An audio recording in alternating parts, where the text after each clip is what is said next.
I've heard from every town board member who wants us to take a serious look at what we can do to get this resolved. They have asked me to call the chamber.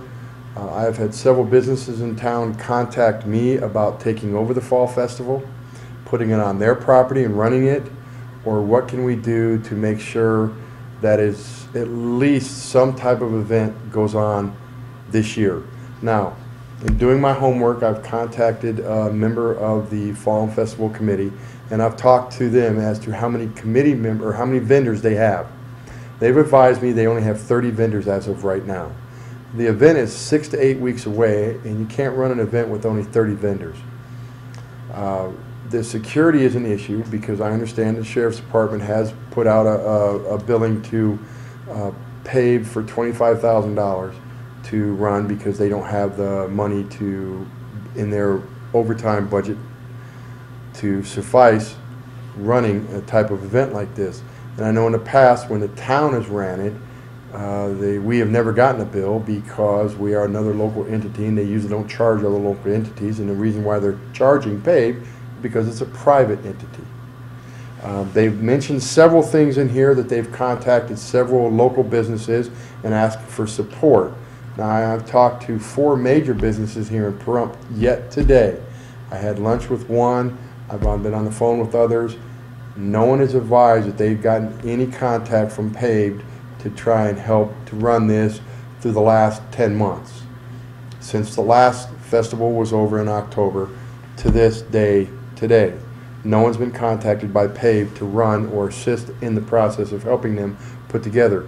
As you remember, I believe it was in November of 2011, we called PAVE back into the town board, and the town board asked PAVE a bunch of questions, as in, are you going to be able to run next year?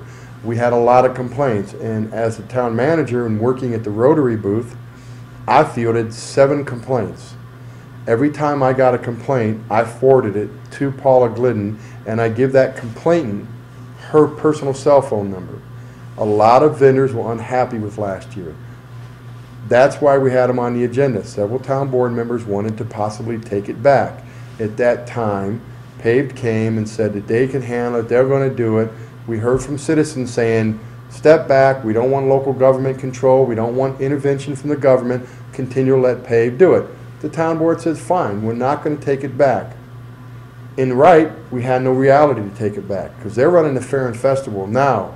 The reality that was told of the town board last year, I believe it was in November, was that the town could hold their own Fall Festival, which is our trademark, which is ours, the Fall Festival. The Fair and Festival could still be ran by PAVE if we wanted to do that, but at the town board, after looking at all the costs that it did charge the town, all the staff time, they decided, okay, we're going to allow PAVE to continue on. Unfortunately, now we're in the ball game where PAVE was officially pulled out, and with all due respect and reading their own press release, they have blamed everybody else except themselves. They stated in here that the local businesses refused to step up. The town and county has added additional fees, regulations, and costs that were not part of the picture when they took it over. Well, if you remember correctly, there was a big to-do with the Sheriff's Department last year charging them fees, and the county stepped up and said, okay, we're going to help with this. So they knew that was coming this year. The only fee in my mind, in my opinion, that they did not know that was going to be coming this year was the $1,200 for the Bob Roode Community Center. Now, the Bob Roode Community Center, if you remember, town board voted to give them a type A instead of a type B, which saved them $1,200. It was originally $2,400. And that was even, staff didn't want to say, hey, no, we don't want to give them any breaks. I'm sorry. This is the resolution. It's set out. We got it there for a reason. But the town board realized it was a bigger event. It was the largest event. So they said, let's cut it down. Let's give them a type A, so it's $1,200. They complained a little bit, but they said they accept that. $1,200 is not going to break a budget. Especially you're talking about a budget of $100,000 according to, I'm not sure who wrote this.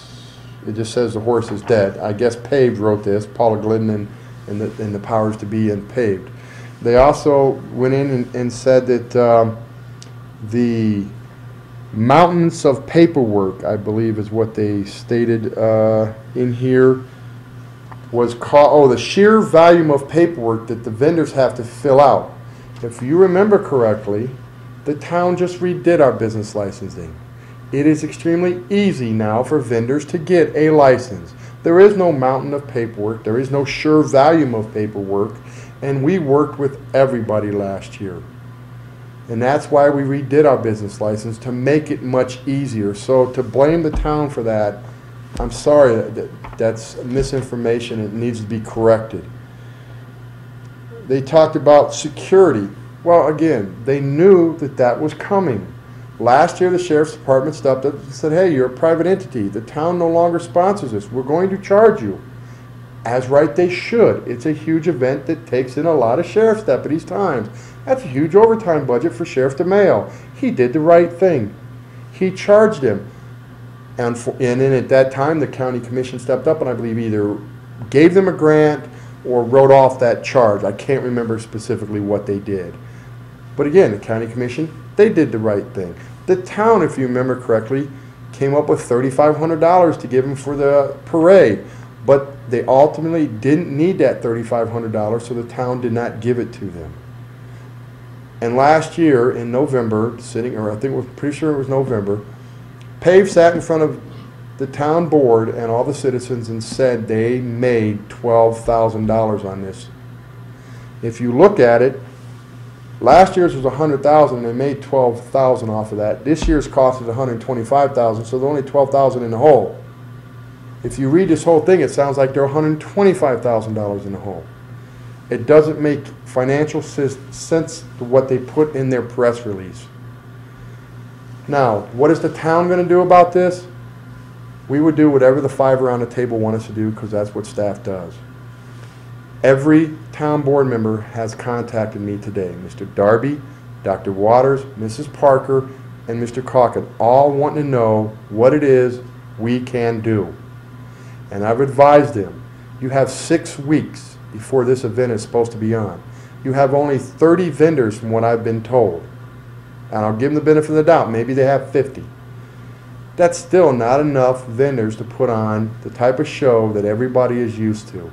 Now, if we were to take over this event, it would be a scaled down, hugely scaled down event. I'm sure we could probably still get the carnival people to come in because they schedule this stuff a year in advance. The rodeo people, we do not know what kind of contract they have with the rodeo people. We would have to investigate that, but we're not into the habit of buying out other people's contracts, because if we bought out other people's contracts, it would put us into the realm that we'd have to agree to everything that a private entity wants to do, and it might just be too cost prohibitive for the town to take up the rodeo. So if we could make some type of deal with them, I'm sure again the town board would probably want us to do that. There's a lot of paperwork and a lot of research that needs to be done. It needs to be done quickly for us to move forth on this or to do anything on this. And unfortunately, I have to say this is probably going to be one of those years that where the fall festival will not happen because of the sheer, I'm going to use their own language, the sheer volume of work and paperwork that we're going to have to go through in only 6 weeks. When the town ran this event, we started January, the first week in January, and we went through September. You know, that's 9 solid months of working on this. We had 4 staff members doing it. Carla Yoder, Michael Sullivan, Matt Lewis, and myself. We were all teamed and we all had a big part of this. Actually, also Cookie Westfall had a huge part. So there was 5 staff members who really put a lot of time and effort into this.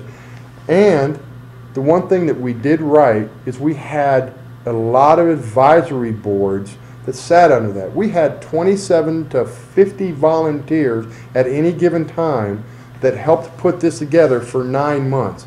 Now, expecting the town and or the county or any other business to step up with 6 weeks left, that is a huge, monstrous task that I don't think anybody could undertake. And I hate to say that because it's so important to this community. Financially, spiritually, everything. Everybody loves the fall festival. everybody comes out for